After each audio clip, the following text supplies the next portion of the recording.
أعوذ بالله من الشيطان الرجيم.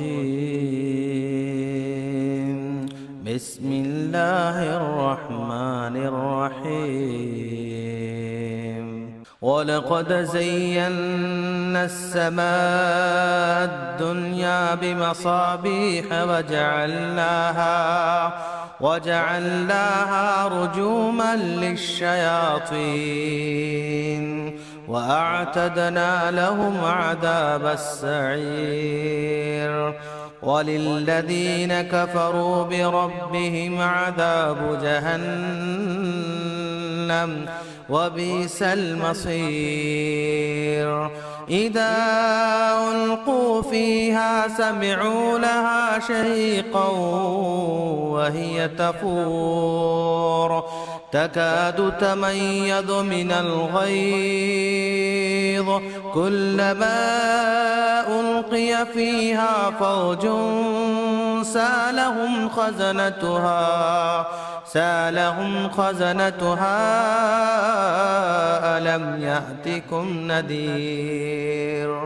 بدر تھا اور باطل کا بول بالا تھا، جبر استبداد کی شمشیر بے نعم تھی، استحصال انسانیت کا دور دورہ تھا. ایسے میں مصلحین و مبلغین کی پیشن گوئیوں کے تناظر میں یہود ایک ایلیا کے منتظر تھے، نصارہ ایک فار کلید کا انتظار کر رہے تھے، ویدک دھرم ایک کلنکری اوتار کا متمنی تھا، مجوسی ایک نجات دہندہ کی تلاش میں تھے. کرم خداوندی ہوا، قصر نبوت کی آخری اینٹ لگا دی گئی، غار حرا سے خاتم النبیین صحیفہ آسمانی لے کر وارد ہوئے، اس قرآنی بشارت کے ساتھ کہ رحمان علم القرآن. قرآن کا اولین مقصد حق و باطل کی تفریق تھا. منصفان محفل اسی روشنی میں قرآنی مقاصد پر گفتگو کروں گی. عزیزان گرامی قدرو، قرآن ایک اندھیری رات کے مسافر کے ہاتھوں کی قندیل ہے. قرآن ایک آفتاب درخشاں کی طرح وحدانیت کی صبح نو کی بشارت ہے. قرآن باطل کے ظلمت شب کے مد مقابل طلوع مہتاب ہے. قرآن خیابان انسانیت میں کردار و عمل کے گلابوں کے لیے باد صبا کی خوشکرامی ہے. قرآن کشتزار آدمیت میں تہذیب و تمدن کے مغل خوشگوار کے لیے ابر رحمت کے پھوار ہے. قرآن جبر استبداد کے لیے شمشیر برہنہ ہے. قرآن استحصال انسانیت کے روبرو خنجر بے باک ہے. قرآن خدا کے عرفان اور انسان کی پہچان کا آئینہ ہے. حجۃ الوداع کے موقع پر خطبہ عرفات میں دنیا کے درد مند پیغمبر نے صاف صاف اعلان کر دیا کہ میں تمہارے سامنے ایک ایسی چیز چھوڑے جا رہا ہوں کہ جب تک اس پر کار بند رہو گے راہ راست سے نہیں ہٹو گے. وہ ہے اللہ کی کتاب، محیط کائنات دل ہے قرآن، محیط کائنات دل ہے قرآن، نظر کی آخری منزل ہے قرآن. شریکان محفل، اللہ کی تقریباً 2 لاکھ مخلوقات ہے. 1,99,999 مخلوقات کی تخلیق خلاق اعظم نے کن فیکون سے کی، مگر انسان کی تخلیق سلسال کالفخار سے اپنے دست مبارک سے کی. اس اعزاز و تکریم کے ساتھ کہ لقد خلقنا الانسان فی احسن تقویم، انسان کو ہوا سے خمسہ اور عقل و خرد سے متصف کیا. جہاں سے عقل و خرد اور ہوا سے خمسہ جواب دے دیتے ہیں، وہاں سے قرآن کا کام شروع ہوتا ہے. آغاز قرآن میں ہی اللہ نے انسان کو بشارت سنا دی کہ الف لام میم ذالک الکتاب لا ریب فیہ ھدی للمتقین وبالآخرۃ ھم یوقنون. بے شک یہ کتاب راہ بتاتی ہے ڈرنے والوں کو جو یقین کرتے ہیں غیب اور آخرت پر. قرآن بندہ اور بندہ نواز کے درمیان ایک رابطہ مبین ہے. قرآن خدا تک پہنچنے کا زینہ ہے.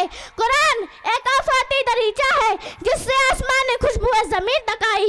قرآن رسول کریم صلی اللہ علیہ وسلم کی تہنیت و تقدس کا گلدستہ ہے. عجب مٹھاس تکلم کے اہتمام میں ہے، عجب مٹھاس تکلم کے اہتمام میں ہے کہ جیسے شہد کا دریا تیرے کلام میں ہے. عجب ہے بندش الفاظ کا سرور تمام کہ جیسے کوثر و تسنیم جام جام میں ہے. کھراج دیتے ہیں اشکوں کا اہل دل تجھ کو، عجیب درد کی خوشبو تیرے پیام میں ہے. محترم سامعین، قرآن کا مقصد خالص کبھی جہنم سے ڈرا کر، کبھی جنت کی بشارت سنا کر۔ قرآن کا مقصد جید رہبری ہے، کبھی اللہ کی قہریت کے اعلان سے، کبھی لا تقنطوا من رحمت اللہ کی نوید سے۔ قرآن کا مقصد روشن قیادت ہے، کبھی گناہوں کی پکڑ سے، کبھی توبہ کی رعایت سے۔ قرآن کا مقصد سیادت ہے، کبھی باطل کی فضیحت سے، کبھی حق کی نصیحت سے۔ قرآن پاک ایک آئینہ ہے اور آئینہ کا آئینہ رسول کریم صلی اللہ علیہ وسلم ہے۔ قرآن پاک ایک ضابطہ حیات، ایک لائحہ عمل ہے۔ قرآن پاک ایک تعلیق ذہنیت اور مدرس دل ہے۔ قرآن فرقان بھی ہے، عرفان بھی ہے، ایمان بھی ہے۔ قرآن مومن کی درسگاہ ہے، صوفی کی خانقاہ ہے۔ قرآن مدرسہ وحدانیت کا نصاب ہے۔ قرآن تاریخ انبیاء کی وہ دستاویزی کنجی ہے جس سے عبرتوں کے ہزار دروازے کھلتے ہیں۔ قرآن قوموں کے نشیب و فراز کی وہ داستان ہے جس سے صحت مند احساس و ادراک کی تشکیل ہوتی ہے۔ لوح ظلمت کی جبی پر ایک تارا رہ گیا، لوح ظلمت کی جبی پر ایک تارا رہ گیا، آخر شب ایک دریچے میں اجالا رہ گیا۔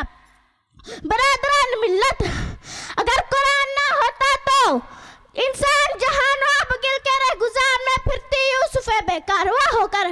اگر قرآن نہ ہوتا تو کیسے چلتی پاکیزہ ذہنیت کی ہوا، کیسے چلتی وحدانیت کی صبا، کیسے ملتا خدا۔